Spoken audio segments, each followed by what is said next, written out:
A Balaton felvidéken rejtőzik egy termáltó.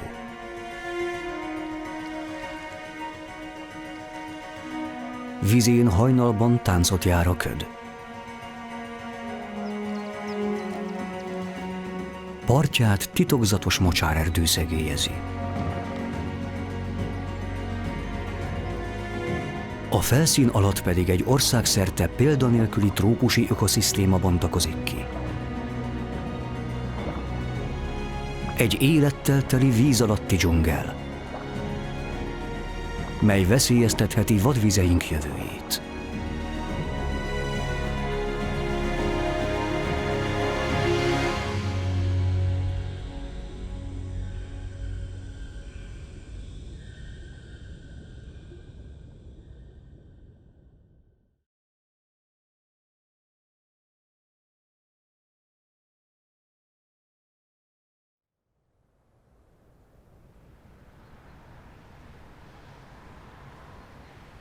Az első napsugarak megvilágítják Hévíz városát egy hideg téli hajnalon.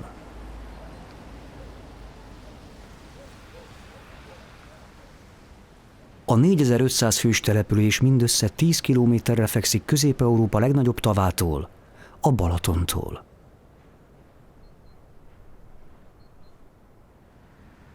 Hévíz azonban maga is rendelkezik egy ugyancsak egyedülálló természeti kinccsel. A Hévízi tó. A Föld legnagyobb biológiailag aktív, gyógyhatású termáltava.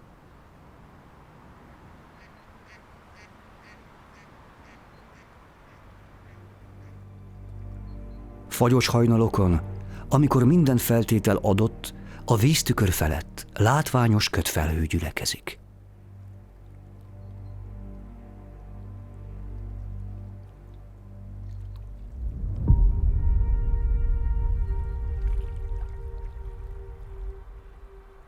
A Hévízi tó a Balaton felvidék intenzív geológiai aktivitásáról tanúskodik.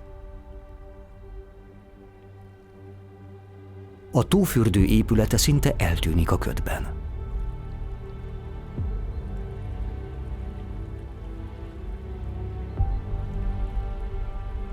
A Hévízi tó sajátossága, hogy hőmérséklete még a leghidegebb téli napon is 25 Celsius fok körül mozog. A felszín feletti párás, melegebb légréteg találkozik a hűvös hajnali levegővel, és a vízgőz kicsapódik. Ennek köszönhető ez a látványos, ködszerű párajelenség.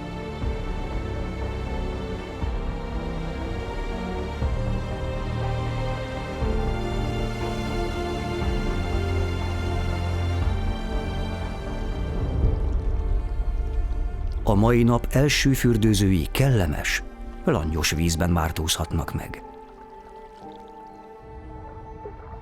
A magnéziumban és kálciumban gazdag, kénes gyógyvíz és a mederben lerakódott, néhol akár 7 méter mély iszap, mozgásszervi panaszok egész sorára van jótékony hatással.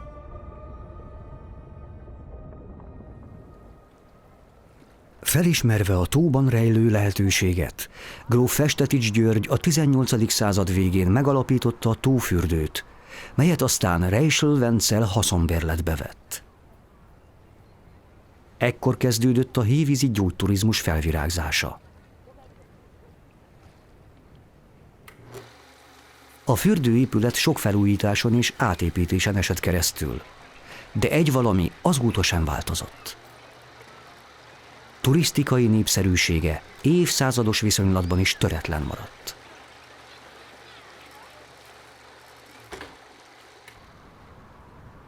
Filmünk azonban nem erről szól.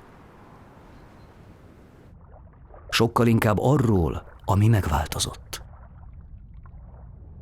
Arról, hogyan válnak vizes élőhelyeink ökológiai olvasztótégelyé.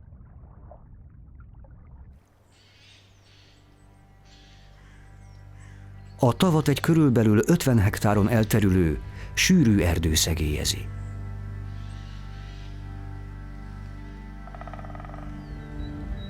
Az itt húzódó mocsarat lecsapolták, a tó elfolyó vizét csatornákba terelték.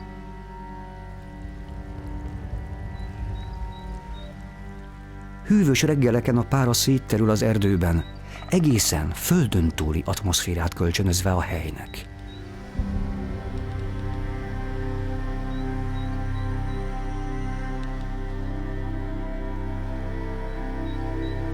A fák védelmezik a tavat a széltől, a kihűléstől és a szennyeződésektől. Innen ered a véderdő név. Telepítettek platánt, bükköt, tölgyet és kőrist, de idegen fafajokat is, melyek messze földről érkeztek.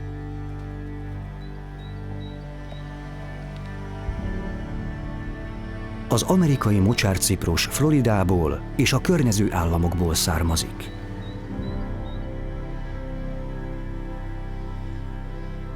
Az Everglades Nemzeti Parkban aligátorok úsznak a vízben álló törzsek körül, de jellegzetes faj a Louisiana államnak is.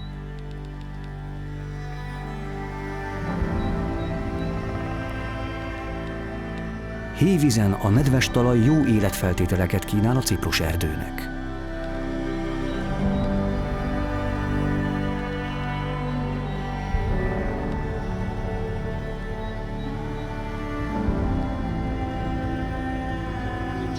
A tó környéke a gyógyturizmus beindulását követően megváltozott.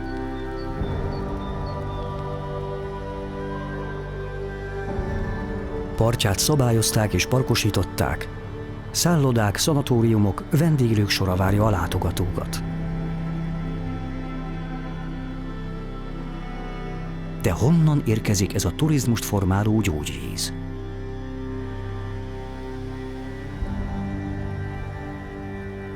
A hévízi tó motorja a meder legmélyebb pontján található.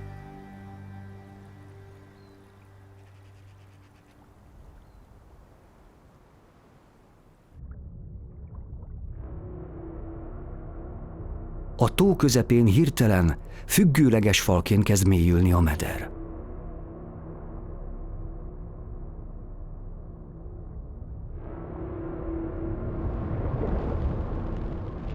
38 méteres mélységben, a tófürdő épülete alatt egy szűk bejáraton keresztül vezet az út a hévízi forrásbarlangba. Veszélyes és embert próbáló feladat az erős áramlattal szemben bejutni még a legtapasztaltabb búvároknak is.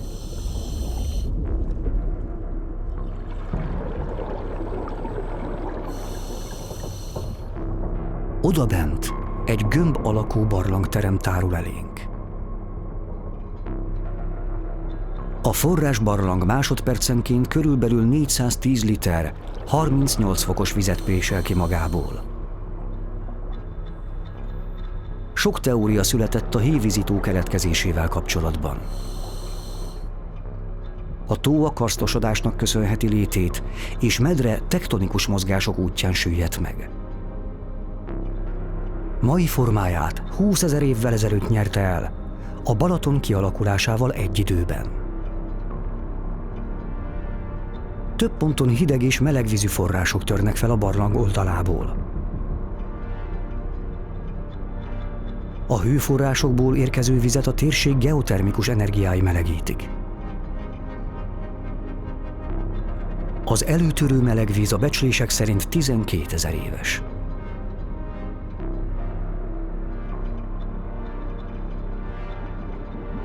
A 17 méter átmérőjű és 14 méter magas terem mennyezeténél mérgező gázokból álló légréteg található, melynek belégzése halálos lenne.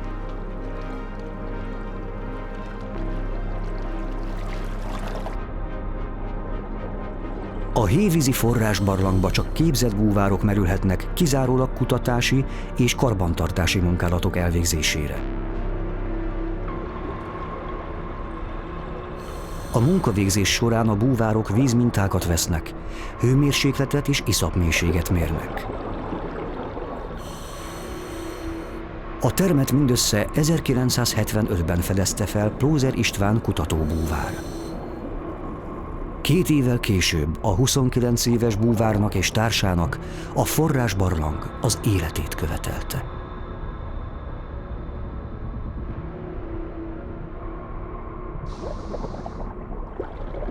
Most az ellenőrzések végeztével a búvárok az áramlatot meglovagolva hagyják el a barlangtermet.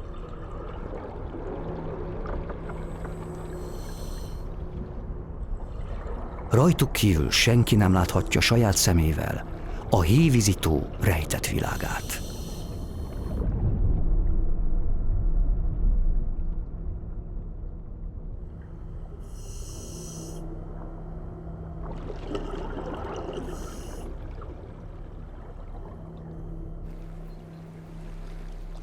A víz gyógyhatását nem csak a hőforrásoknak köszönhetjük.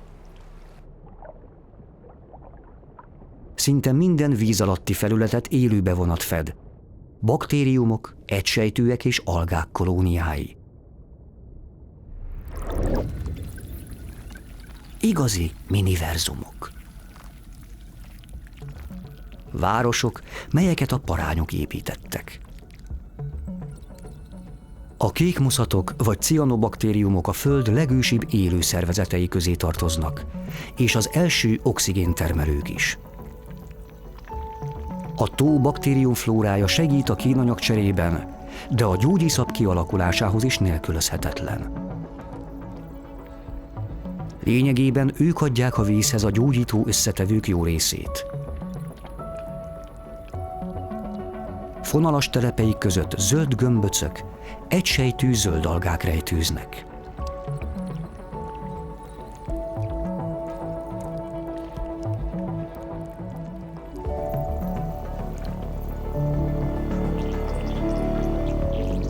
A papucsállatkák a baktériumok legfőbb fogyasztói.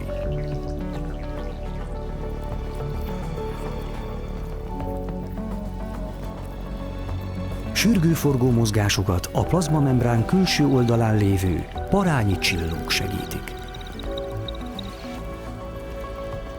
Nevükkel ellentétben nem lapítottak, hanem hengeres, valamelyest inkább krumpli alakú lények.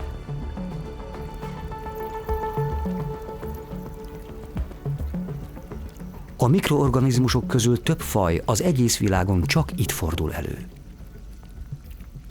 Nem is sejtjük, de ezek a mikroközösségek minden egyes csobbanáskor körülvesznek minket, és valójában nekik köszönhetjük, hogy hévízen egyáltalán megalakulhatott a gyógyfürdő.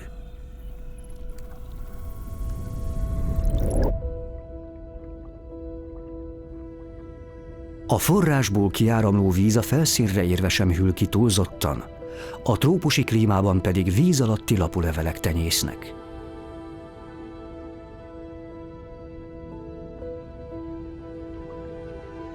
A tőzegmeder tökéletes táptalajt alkot az indiai vörös tündérrózsa számára. Az első tündérrózsákat Lovasi Sándor, a Keszthelyi Gazdasági Akadémia igazgatója telepítette 1898-ban, ezzel létrehozva a tó mai arcát.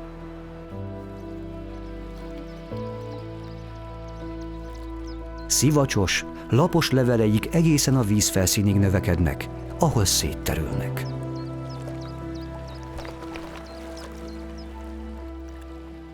E levelek között nyílik a tündérrózsa lilás rózsaszínes virága.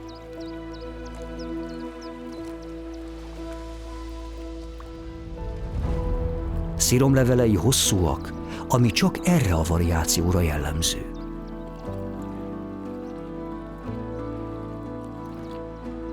A tündérrózsák egészen a Hévíz-patakig, a tóvizét elvezető kifolyócsatornáig jutottak, sőt itt a legsűrűbbek.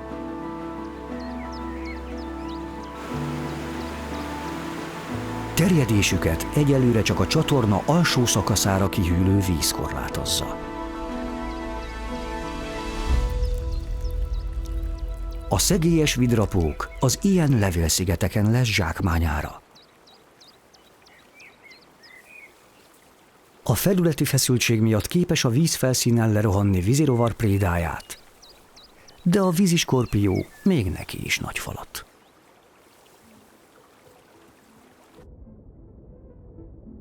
A növények sűrű szövevénye odalent biztonságos árnyékolást nyújt az apró halaknak.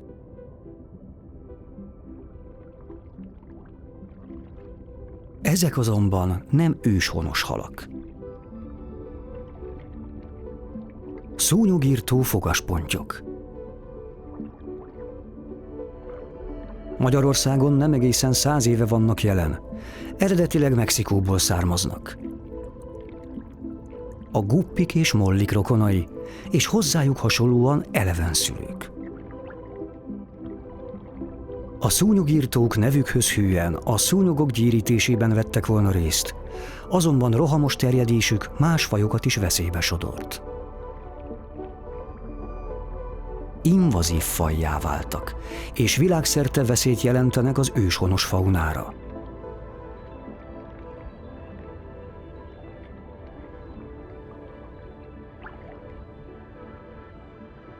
Hévízen azonban a szúnyogírtó kispályás a többi idegen faj mellett. Ez a víz alatti dzsungel az egzotikumok otthona.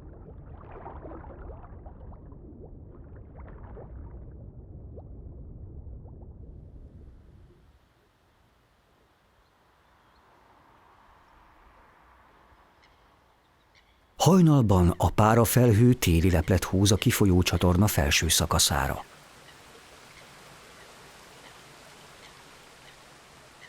A víz kellemes és meleg még a legcsípősebb decemberi reggelen is.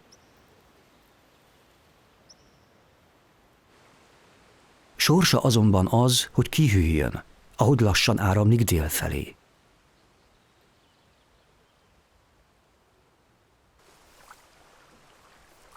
A helyszín adott, hogy egy hangulatos téli kenutúra vegye kezdetét. Sehol máshol az országban nem evezhetünk ilyen sejtelmes, mégis megnyugtató párafelhőben. Az evezősök felkavarják a vizet, ami riadóláncot indít be odalent. A csatorna lakói ilyenkor mutatják meg magukat igazán.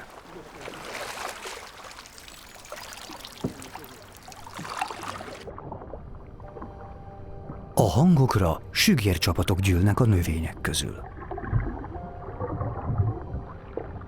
A csatorna egyik leggyakoribb faja a tűzfejű tarkasügér. Díszes akváriumi hal, eredetileg Guatemala és Dél-Mexikó folyóiban honos.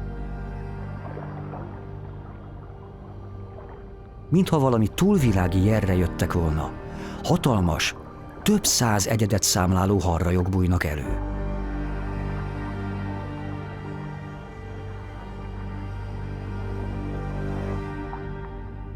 Legtöbbjük fiatal. A különböző korosztályok külön csapatokat alkotnak.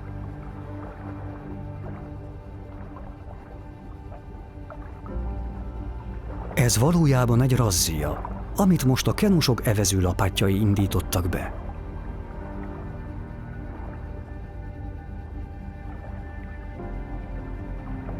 A halak megtanulták, hogy a vízmozgás a táplálékot, például emberek által bedobált ételdarabokat is jelenthet.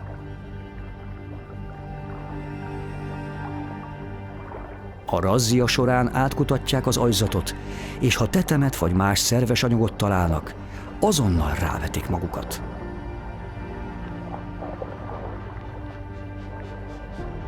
Ez a viselkedés nem véletlen. Élőhelyük, ahol táplálék után kutathatnak, most jelentősen lerövidült.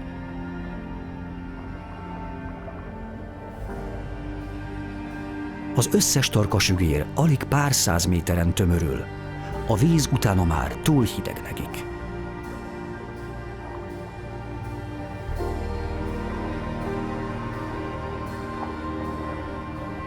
A halak számára a csatorna egyszerre maga a paradicsom és a pokol.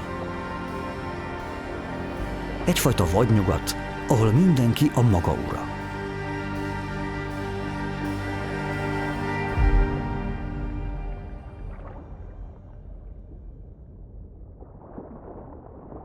A kifejlett tarkasügérek, melyek akár 35 cm-esre is nőhetnek, érthetően jóval kevesebben vannak. Ők nem csapatokban, hanem párokban élnek.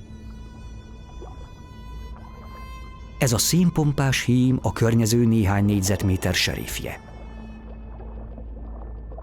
Területére nem tolakodhat be akárki.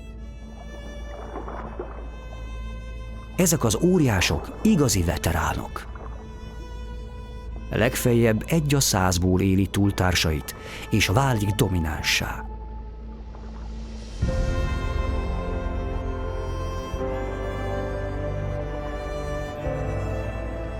A tarkasügérek évente többször ívnak, tovább növelve az állomány egyedszámát. A mérsékelt égöv esetenként kedvezőtlen környezeti hatásai folyamatosan alakítják a populáció genomját. A halak alkalmazkodnak és tanulnak. Evolúciójuk a szemünk előtt, mégis láthatatlanul zajlik.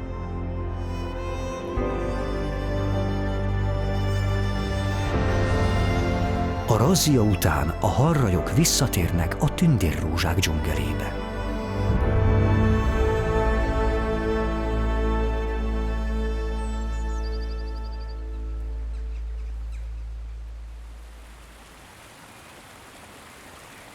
Hévíztől nem messze, északkelet felé utazva találunk egy másik melegvízű tavat.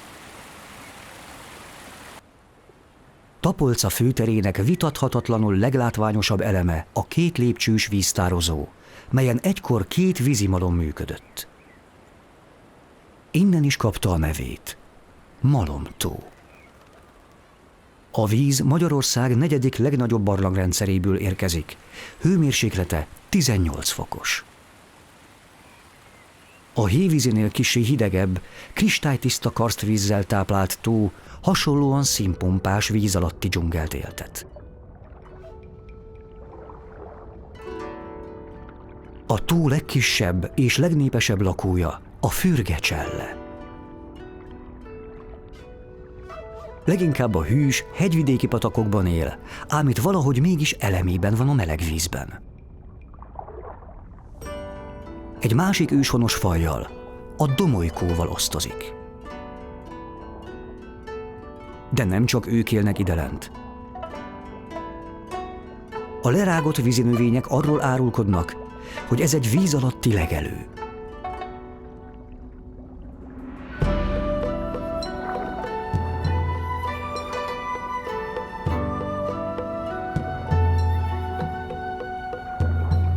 Kétségkívül a Malomtó legpompásabb lakói a koi-pontyok.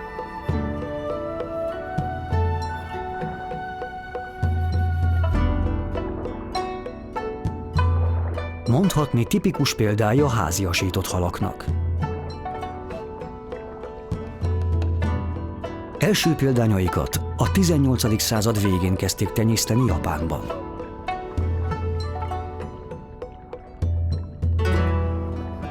Szín és formaváltozataik a 4 lábú házi kedvencekhez hasonlóan sokfélék.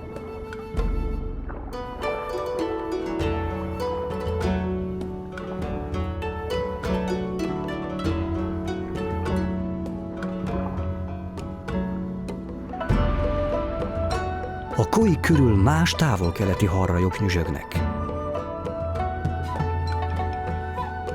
Az ezüstkárász és az aranyhal közeli rokonok.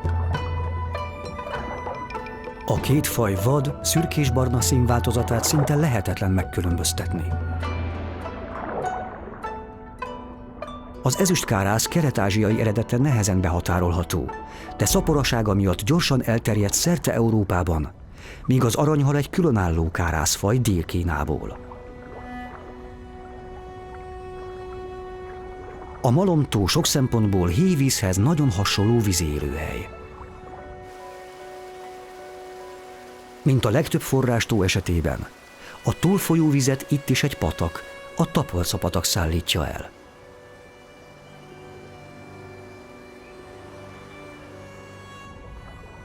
A Malomtó ugyanakkor a hévízinél zártabb rendszerként működik, és a halak több akadállyal néznek szembe, tehát általában a tóban maradnak. Általában, de nem mindig. Éppen ezért még a legzártabbnak hitt víztest esetében sem ajánlott az idegenhonos fajok telepítése.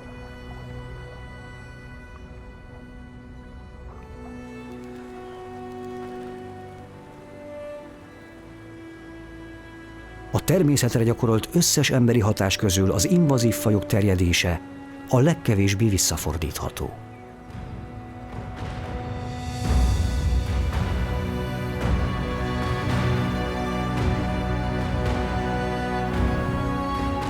A Hévízi tó kifolyója délnek a mezőgazdasági területeken keresztül a Kis-Balaton nádasába vezet.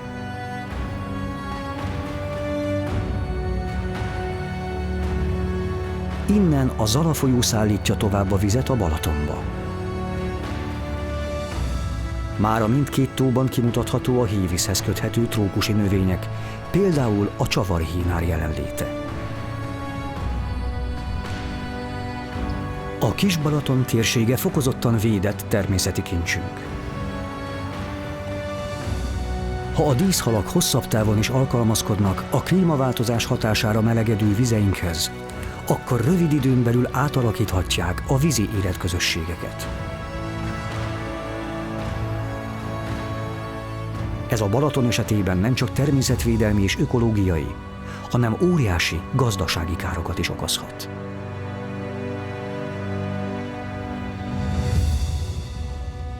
A Balaton halfaunája mindmáig egyedülálló az országban.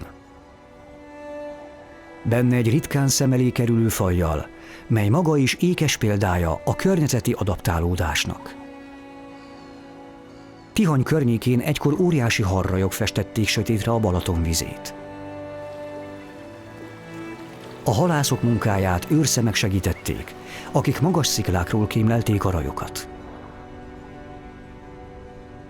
A Garda erről a halászati módszerről kapta a látott hal nevet. Eredetileg a Fekete-tengerből vándorolt fel a folyókba ívni, azonban a balatoni állomány képes volt teljesen alkalmazkodni az édesvízhez, és állandó populációt alkotott. Egy jó évben akár 300 tonnát is kifoghattak belőlük. A kizsákmányoló halászat azonban oda vezetett, hogy számuk a 70-es években drasztikusan lecsökkent. Ezzel egy időben a Balaton vize zavarosabbá vált. A látott hal láthatatlan lett.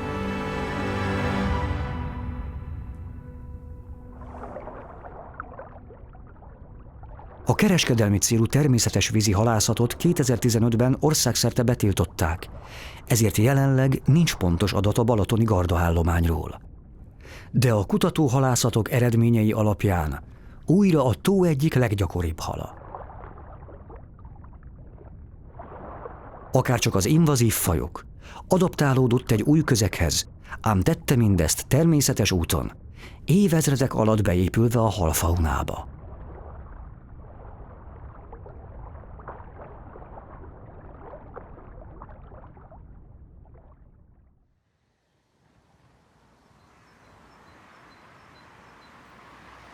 Hévízen él egy ragadozó, mely komoly fenyegetést jelent a balatoni régió őshonos élővilágára. Február vége van, és az egész napos ragyogó napsütés tavaszias időt hozott magával.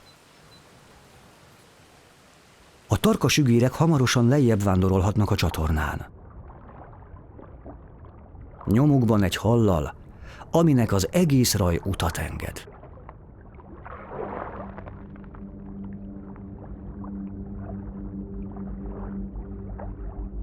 A jaguár sügér. Hévíz csúcsragadozója.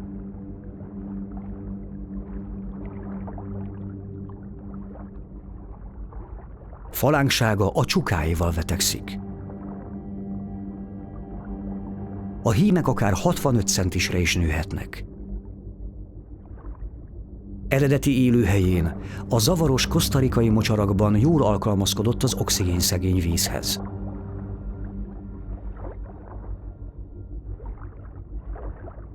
Ha valami félelmetesebb a kis halak számára egy jaguársügérnél, az egy csapat jaguársügér. Ez a jaguárbanda a párválasztás miatt verődött össze. Ilyenkor más halakkal és egymással is agresszívebbek, hogy kiderüljön, ki a legösszetartóbb pár a csapatból. Övék lesz a szaporodási joga.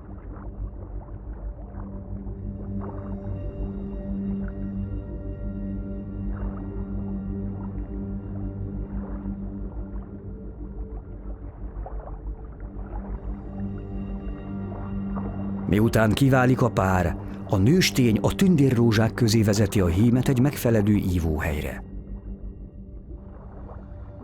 Itt megkezdik a fészeképítést. Tágra nyitható szájukat most nem a halak elkapására, hanem takarításra használják.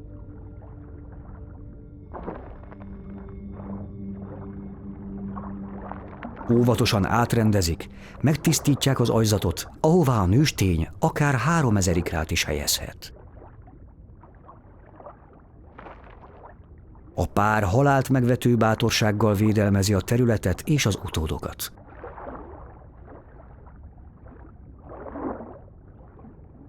Bárkinek, még akár az embernek is neki mennek, ha fenyegetve érzik magukat.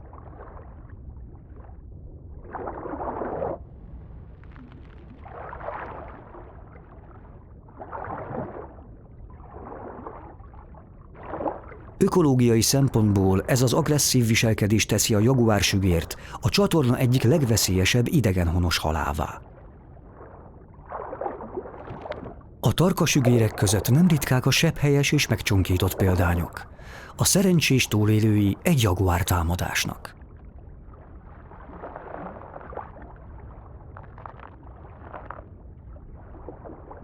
Falánk természete és harcias utódnevelése a magyar vizekben domináns halfajjá tenni ezt a kosztarikai ragadozót. Mindez talán csak idő kérdése.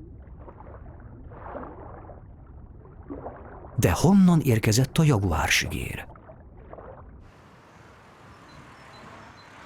Ahhoz, hogy a trópusi halak helyzetét megértsük, el kell utaznunk az akvarisztika világába.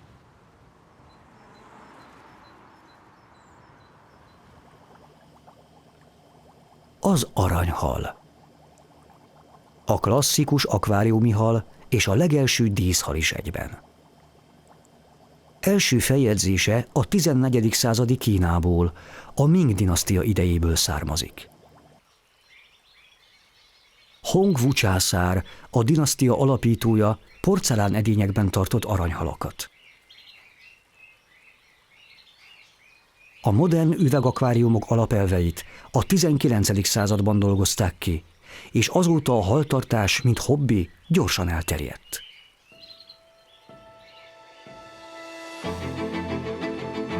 Ma hozzávetőlegesen 2000 halfajból válogathatunk a világ minden szegletéből.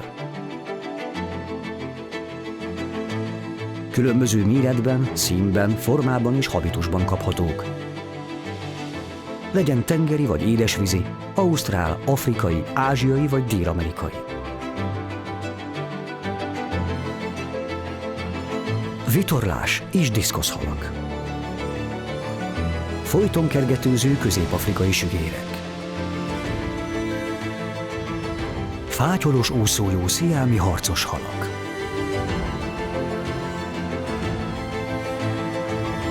Vannak, akik a hal különlegességekért rajonganak.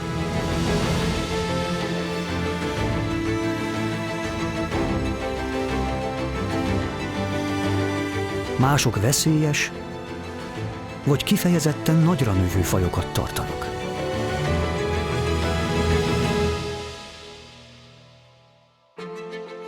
Az algaevő harcsák szerelmesei 20-30 ezer forintos tételekben vásárolják a ritkább fajokat.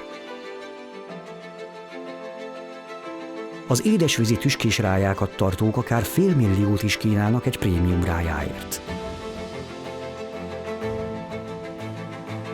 Ez a nehezen beszerezhető dél-amerikai harcsafaj, a piraiba igazi kuriózum. És persze itt vannak az amerikai sügérek, a hévízi jaguárok rokonai. De nem csak importálunk. Fajokat keresztezünk, és extravagáns példányok vérvonalait tenyésztjük tovább.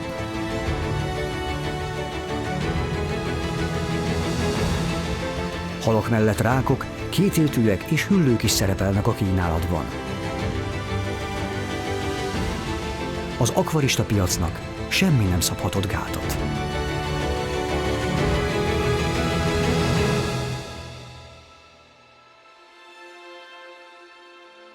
Ennek a forgalomnak azonban súlyosabb ára is van, mint a pultnál hagyott összegek. Az akváriumi élőlények szabadba jutása nem csak önmagában veszélyes az ökoszisztémákra, de új kórokozók is kiszabadulhatnak.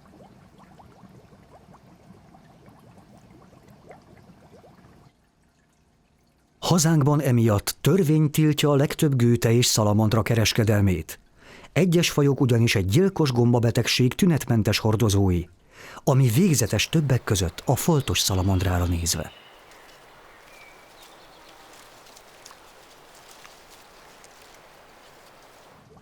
A kereskedések választéka hatalmas. Azonban a hobbi árnyoldala, hogy országszerte kerülnek elő idegenhonos fajok, melyeket az akvaristák engedtek szabadon. A hévízi halfauna körülbelül 10 trópusi fajt számlál, melyek közül a jaguár és a tarkasügér rövid idő alatt tömegessé vált. Az akvaristák nyomán általában kevés faj képes így elszaporodni, a halfauna viszont jóval sokfélébb is lehet. Egy fővárosi melegvízi tó nem is olyan rég pont erről volt híres.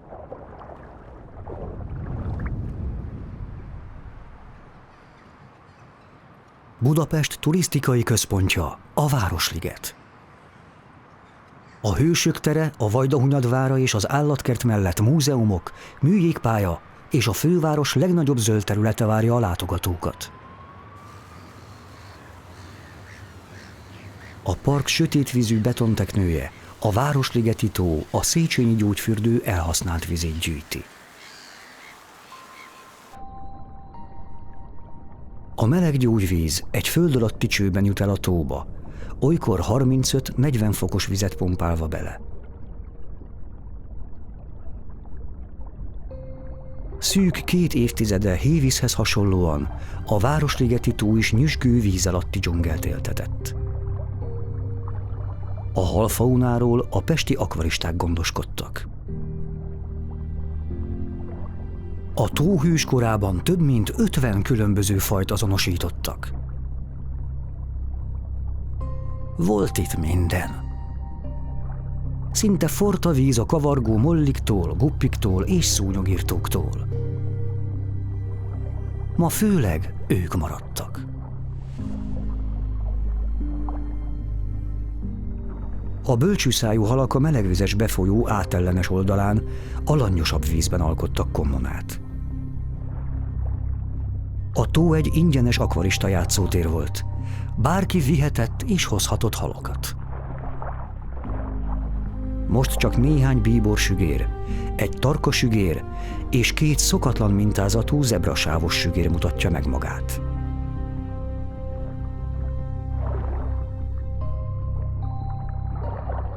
A halakat az állatkertben fészkelő kárókatonák gyérítették. Fürge és ügyes manőverekkel eredtek a leggyorsabb halak után is. De volt, ami még nekik is nagy falat. A halfauna természetellenes sokfélesége meglepő méreteket öltött. Félméteres vörös farkú harcsák mellett előfordult többek között kajmánhal, vörös hasú pirálya és az óriás arapaima is. A legnagyobb ökológiai veszélyt mégsem egy hal, hanem a márványrák jelentette. Ez a hibrid 10-lábú rák szűznemzéssel szaporodik, és rendkívül gyors tempóban terjed.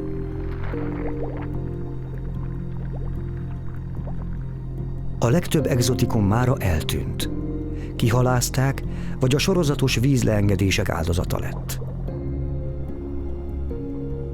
A kiüresedett tóba a városvezetés távol-keleti amúrokat telepített. Szintén idegenhonosak, így tehát végül is van, ami nem változik. Az egykori élővilág ugyan látványos volt, mégis meg kellett szabadulni tőle, a tó ugyanis föld alatti összeköttetésben áll a Dunával. A potenciálisan invazív fajok bármikor kijuthattak a természetes vízbe.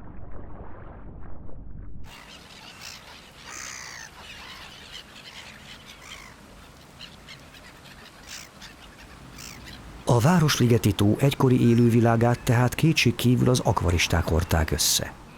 A hévízi kifolyó esetében azonban ez ma már nem ilyen egyszerű. Az első díszhalakat bizonyára valóban akvaristák engedték szabadon a múlt században. A legtöbb kis termetű fajt a jaguárok és tűzfejűek azóta teljesen elnyomták. Az élénk színű halak számára sem túl ideális hely hévíz. A citromsügér feltűnő narancsvörös színe miatt nem tudta uralma alá venni a csatornát. A vidrák és gémek könnyen kiszemerik. A megmaradt példányok éppen ezért rendkívül óvatosak.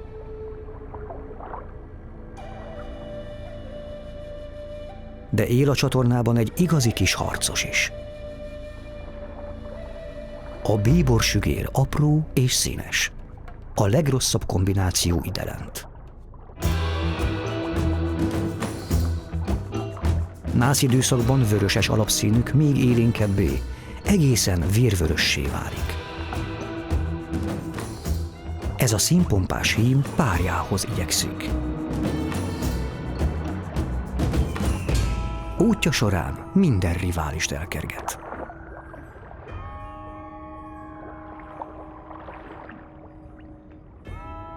A családi hajlék egy hínárerdő takarásában van.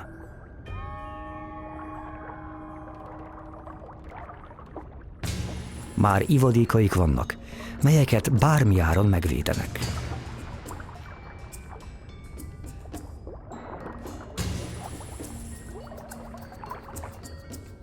Még a náluk 6-szor nagyobb jaguársügért is menekülésre késztetik. A bíborsügér hévíz igazi kis csípős paprikája.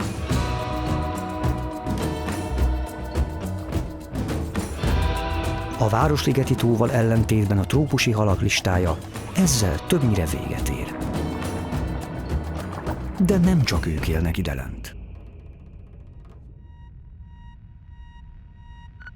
Ahhoz, hogy egy fajt őshonosnak értelmezzünk, természetes úton kellett kifejlődnie vagy megtelepednie az adott élőhelyen. Terjedését az ember semmilyen formában nem befolyásolta. A hévízi kifolyóban eredetileg többnyire az álló és lassú folyóvízi halak voltak jelen. A szélhajtó küsz ma sem zavartatja magát a tarka sügérek mellett. Villámgyors cikcak mozgásuk miatt nem szerepelnek a trópusi halak menüjén.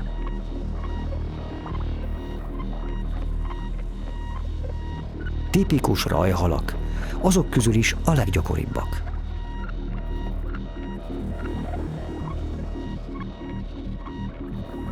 Sok horgásznak gyerekként ez a hal, a küsz vagy köznyelvi nevén sneci volt az első fogása. Mások csak elvétve képviseltetik magukat. Kis egyedszámban megjelennek a bodorkák, fiatal dévérek és vörös szárnyú keszegek.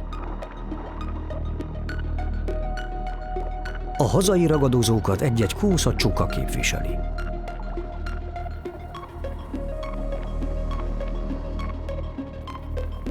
A legtöbb őshonos halfaj valószínűleg eltűnt hévízről. Az invazív fajok azonban a mérsékelt égövről is megjelentek.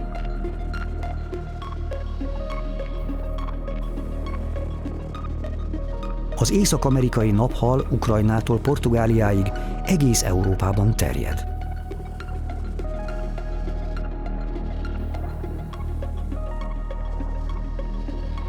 Az ezüstkárász is tömeges. A nőstények képesek ginogenezissel, vagyis ivartalanul szaporodni. Összeívnak más pontyfélék hímjeivel, melyek spermiuma csak a petesejt osztódásához kell. Az örökítő anyagot kizárják. Ezzel szó szerint klónozzák magukat.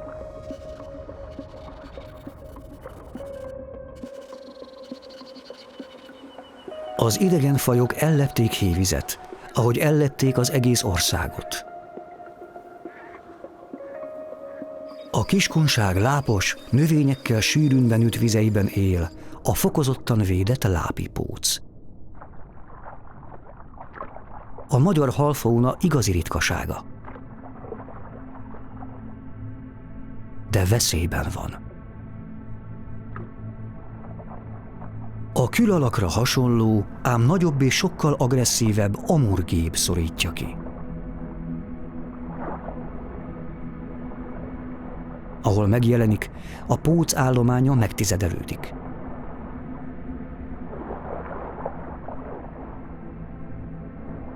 A kiskunsági lápok nyújtanak otthont a népmesék kívánságokat teljesítő aranyhalának, a széles kárásznak is.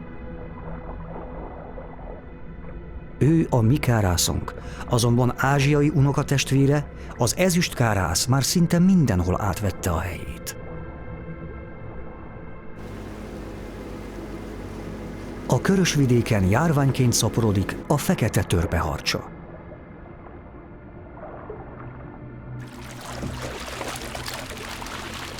A vízkezelők minden létező eszközzel próbálják írtani.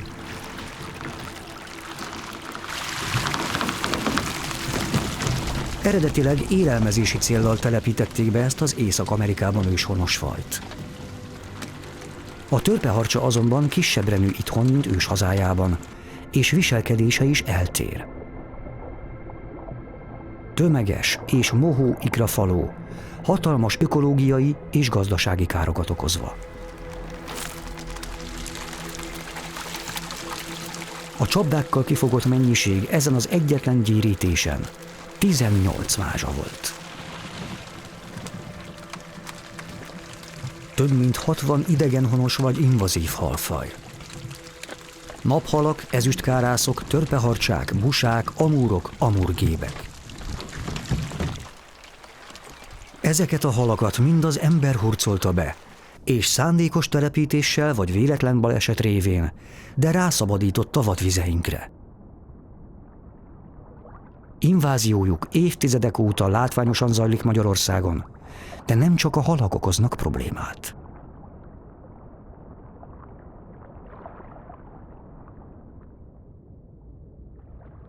Ékszerteknős igyekszik a hévízi kifolyóban. Itt még viszonylag ritka, nem úgy, mint a Ráckevei Dunán.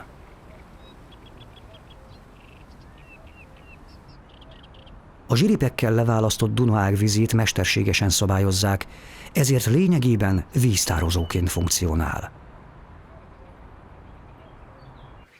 Környékét beépítették és parkosították, a természet közelségére vágyó lakók pedig tanösvényeken végig sétálva gyönyörködhetnek az egykori vadon aprócska szeleteiben.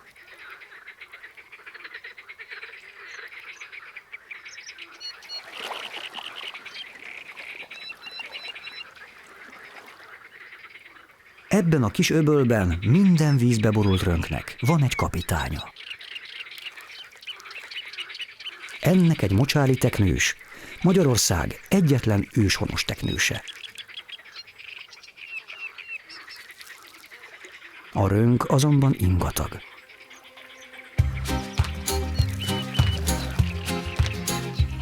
Ha a kapitány továbbra is a hajón akar napozni, meg kell zaboláznia.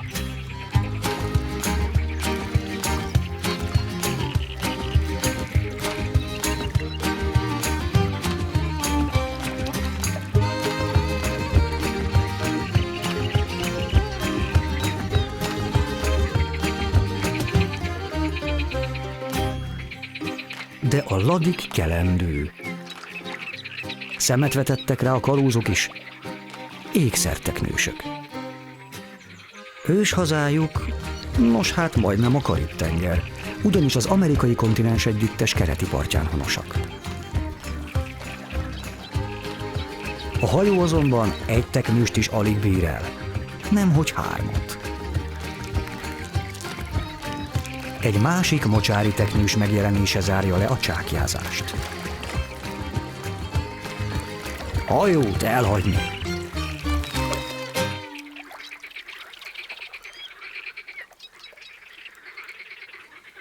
A teknősök világában a törvényeket ma a kalózok írják. Sok helyen, így ebben az öblöcskében is az ékszerteknősök dominálnak. Nem vetik meg egymás társaságát sem, ellenben a kevésbé szociális mocsári teknőssel. Utóbbit egyszerűen fizikai jelenlétük szorítja ki a természetes élőhelyekről.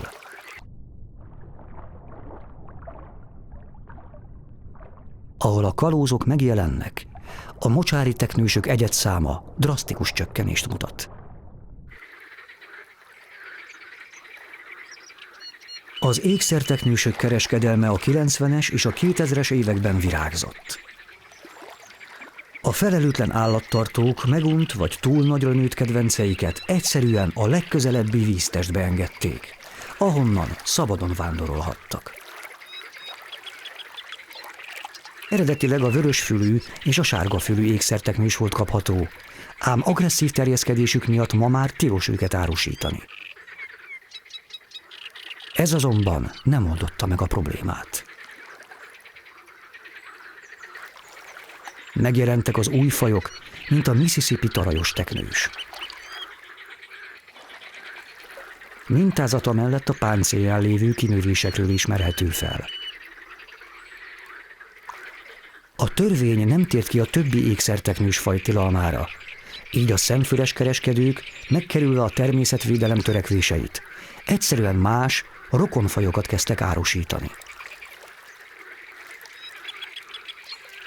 Ezután persze sorban jelentek meg a vadonban ezek a teknősök is. Ez is csak üzlet. A jó hír az, hogy az állatkertek befogadják a megunt hüllőket, és mindenkit arra bíztatnak, hogy kedvencüket ne a szabadba helyezzék.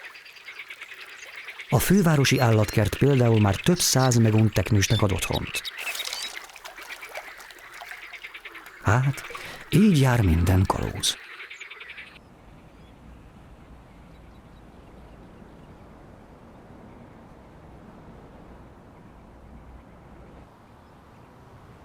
A teknősök számára a meleg termálvíznél nincs is ideálisabb otthon.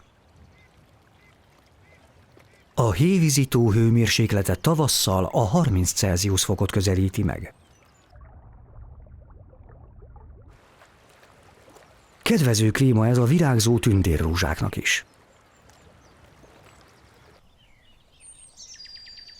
A véderdő is ébredezni kezd téli álmából. A fák között újra felcsendül a madárdal.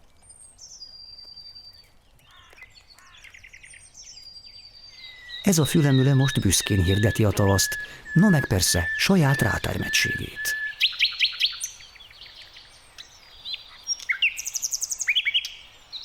A madarászok a világ egyik legszebb trillájú énekes madarának tartják.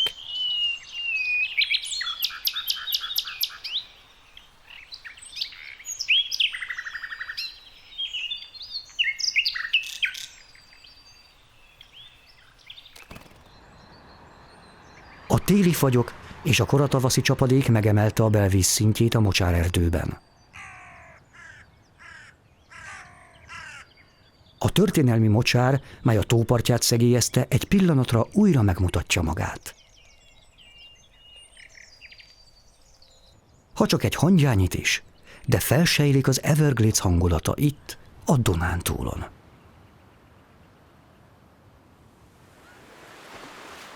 A kifolyóban megjelennek a potyafürdőzők.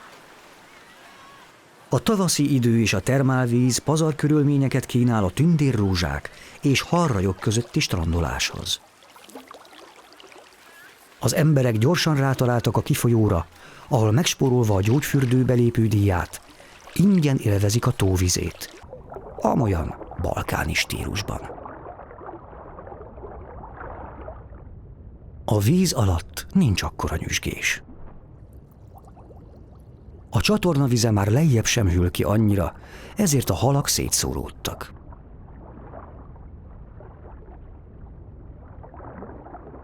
A fürdőzők miatt most kissé zavarosabb a víz.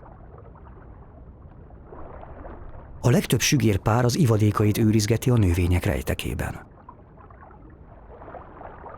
A harcias jaguárok innen rontanak rá a betolakodókra.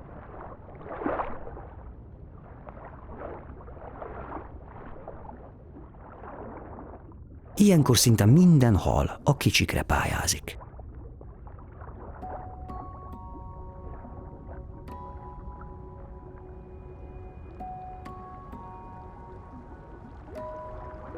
Ez az ivadékfelhő agresszív zabagépek százait rejti, akik csak arra várnak, hogy felnőjenek.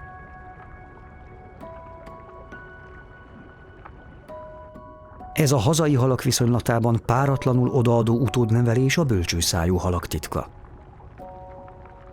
Az óvószülők gondozásában sokkal több ivadék érheti meg a felnőtt kort.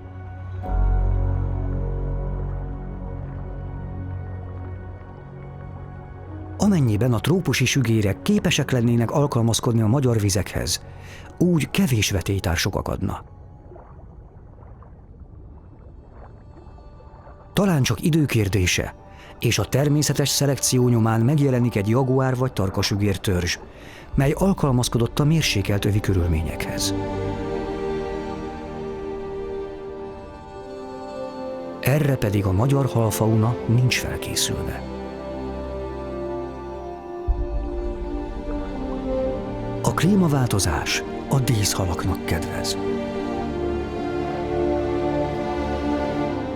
Akármilyen gyönyörű, akármilyen élettel teli és színpompás, a víz alatti dzsungelnek mennie kell.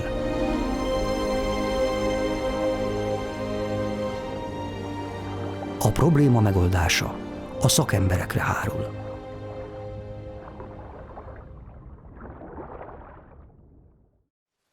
Gyakorlatilag a hévízi kifolyónak az eredeti élő világát ezen a felső, körülbelül 500 méteres szakaszon már nyomokban sem találjuk meg. Időszakosan betéved egy-egy őshonos halfaj, de gyakorlatilag végeztünk ilyen vizsgálatot, hogy 50 méteres szakaszokra felosztottuk a kifolyótól a felső 500 métert, és ebben a felső 500 méterben elvétve fogtunk őshonos halegyedet. Az, ami egyébként nem ilyen termofil, tehát nem ez a trópusi eredetű jószág volt, hanem hidegvízi, az is inváziós, főleg ezüstkárász. Az, hogy a kifolyó közvetlen környezetében állandóak a környezeti tényezők, és nagy tömegben fordulnak elő ezek a jószágok, ezek feltételezhetnének adott esetben egy helyi, egy lokális hatást is. Viszont nyári időszakban ezek a halak, ezek bizonyítottan eljutnak 10-12 kilométerre is a kifolyótól, ahol a téli időszakban az ő hőmérsékleti optimumukhoz képest igencsak hideg van.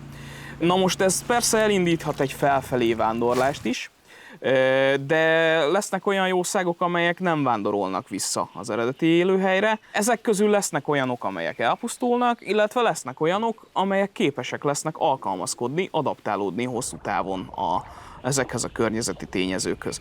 Minél hosszabb idő telik el, minél több generáció él és fejlődik és születik ezen az élőhelyen, annál nagyobb a valószínűsége egy olyan mutációnak, ami adott esetben biztosítja a túlélést és a szaporodó képességet a jelenlegi hőmérsékleti optimum viszonyokon kívüli értékek között is. Erre utaló jelek sajnos vannak már most is. Ez a hidegvízi adaptálódás akár 100 éven belül is megtörténhet. De akkor végül is kik a felelősek a problémáért? Ezeknek a jószágoknak a bekerülése, ez egy kevéssé tisztázott dolog. Nyilván senki nem jelentkezik, hogy én voltam, a bajnak ugye jellemzően nincsen gazdája. Két lehetséges útja van a dolognak. Az egyik az, hogy ők megunt akváriumi halakként kerültek ebbe a rendszerbe. Kinőtték otthon az akváriumot, és a jóhiszemű tulajdonos nem akarta őket elölni, hanem kihelyezte őket az alkalmasnak vélt élőhelyre. A jóhiszeműség ebben az esetben nem mentesít a felelősség alól, nagyon rosszat tett, és nem lehet elégszer hangsúlyozni, és nem lehet elmondani elégszer, hogy ha valakinek otthon van megunt, agresszív, vagy nem az akváriumba illő halacskája, akkor azt ne a Városligeti tóba, ne a hévízi kifolyóba, és ne egyéb termálvízes élőhelyekre helyezze ki, mert ebből irgalmatlan nagy galiba tud keveredni. De egyébként sokkal valószínűbb az, hogy ebben az esetben az a két faj, ami első körben ott előre tört és invázióssá vált, sokkal valószínűbb az, hogy ezt valaki szándékosan helyezte ki, azzal a jól megfontolt szándékkal, hogy ott ingyen megnevelődik, és aztán ezeket a jószágokat visszafogva értékesíteni lehet őket. Ez tehát a jaguár és tarkasügérek tömeges jelenlétének a kulcsa. Egy-két példány nehezen népesítené be a kifolyót ilyen tempóban, ellenben egy céltudatosan telepített, szaporodó csapattal. Most a szakemberek feladata a halak gyérítése. Világszinten nagyon-nagyon kevés olyan módszer ismert, ami természetes vizekben megfelelő kezelést nyújtana ezekre az invázióssá váló élőlényekre. Nekünk most van egy olyan próbálkozásunk, hogy egyrészt a téli időszakban, tehát amikor a jószágok a kifolyónak a felső szakaszán koncentrálódnak, akkor ezt a szakaszt lezárva több ütemben elektromos halászgépes gyérítést végzünk, majd ugyanerre a felső szakaszra a Balatoni Halgazdálkodási Nonprofit Zrt., mint a vízterület halgazdálkodási hasznosítója betelepített körülbelül 3 mázsa csukát. És meglátjuk, hogy ezek a csukák egyáltalán helyben maradnak-e, mi pedig közben nyilvánvalóan vizsgáljuk azt, hogy milyen hosszeloszlásban és faji eloszlásban találhatóak majd meg ezután a kezelés után a halak, ezek a trópusi eredetű halak a víztérben. Csak az idő döntheti el, hogy a csukák felvehetik-e a kesztyűt a trópusi halak ellen. Van remény hévíz teljes megtisztulására? Vagy csak elodázni tudjuk az elkerülhetetlent? Ez egy nagyon nehéz kérdés. Ugyanis én mondhatom azt, hogy véleményem szerint ezt a problémát már csak enyhíteni lehet, de elképzelhető az, hogy holnap után mutálódik egy fajspecifikus vírus, ami kiradírozza a bölcsőszájú halaknak ezeket az állományait a hévízi tóról. Ez mindig benne van a pakliban. De hogyha ez nem történik meg, akkor valószínűleg az ember kezében lévő eszköztárral a probléma az csak még az is optimista becslés, vagy az is optimista állítás, hogy kordában tartható. Hévíz esetében tehát a szellem már kiszabadult a palackból, és talán soha nem fogjuk tudni visszazárni. A szakembereket azonban semmi nem tarthatja vissza, hogy megpróbálják.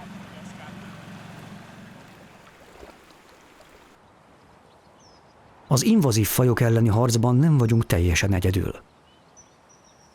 Vannak helyi, őshonos segítőtársaink. Megérkezett a nyár, a hévízi tavat pedig ellepték a fürdőzők. Naponta több ezer ember lép be a tófürdő területére, és mártózik meg a jelenleg 37 fokos vízben.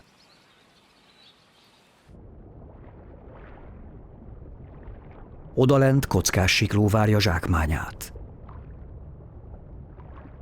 Igazi vízi specialista, és tápláléka nagy részét is halak teszik ki.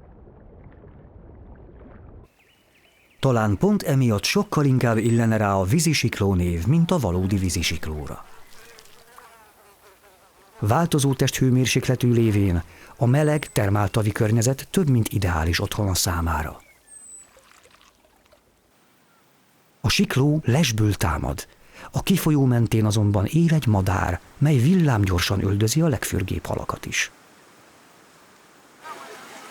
Tavasz óta a csatorna rögtönzött szabastrandja töretlen népszerűségnek örvend. Nem messze a fürdőzőktől kis vöcsök bukik alá. Tisztes távolságra az emberektől inkább a nádas közelében halázgat. A vöcsök azon kevés madaronk egyike, mely ügyesebben mozog a vízben, mint a földön vagy a levegőben.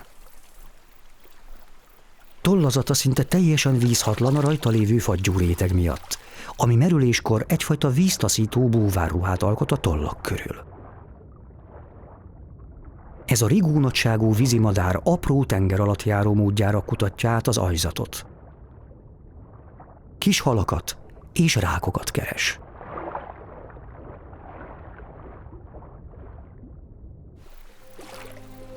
A felszínen tollas fiókája már epeketve várja. A mai menü fogasponty vöcsöknémódra.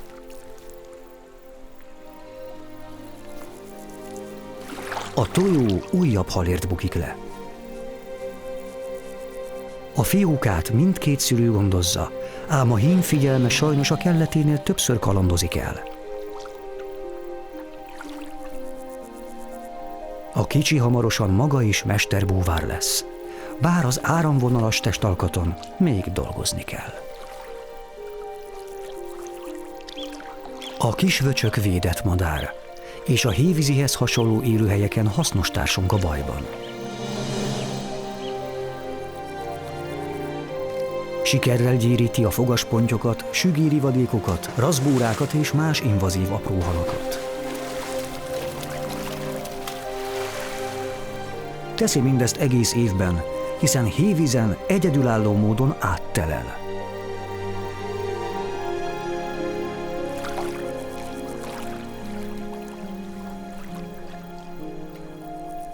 A kis vöcsök és a kockás sikló, a mi két természetes szövetségesünk az invazív fajok gyérítésében.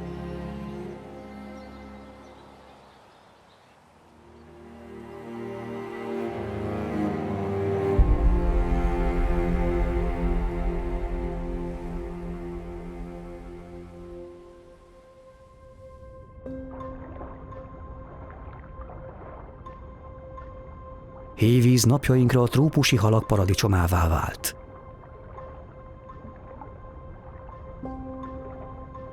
A sügérek szabadba juttatásával talán egy visszafordíthatatlan evolúciós folyamat vette kezdetét.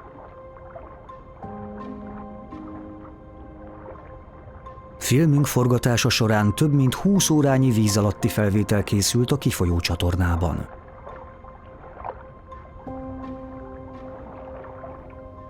Legtöbbször a színpompás sügérek úsztak kameráink elé, azonban elvétve lencsevégre került egy igazi ritkaság is.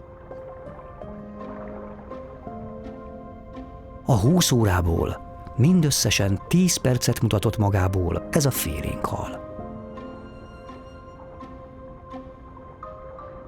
Aprócska ponty sziluettje jelenik meg a háttérben. A hévízi tó egy benszülött pontyváltozat, a törpe vadponty otthona. Igazi hungarikum.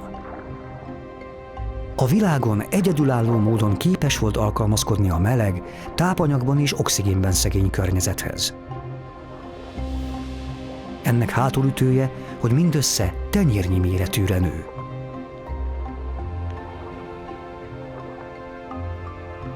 Ez az adaptáció mechanizmusát tekintve a trópusi sügérek esetéhez hasonló evolúciós folyamat, melyet azonban nem az ember, hanem maga a természet indított útjára.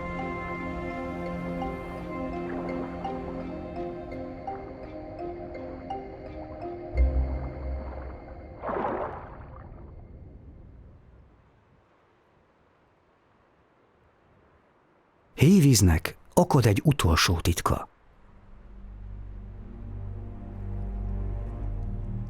Egy kivételes téli hajnalon a tó megmutatja legrejtettebb arcát. A fagyos levegő szinte teljesen mozdulatlan.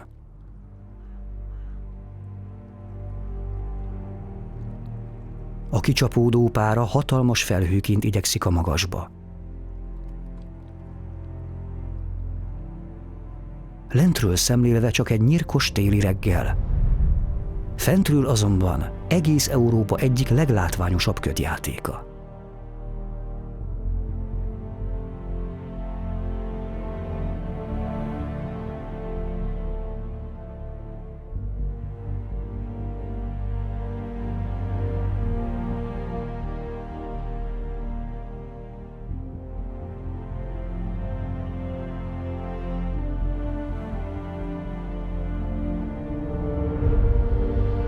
A párafelhő hamarosan tovaillan, maga mögött hagyva a világ legnagyobb gyógyhatású termáltavát, hőforrások szülöttjét, hazánk legmélyebb természetes állóvizét, a víz alatti dzsungelt.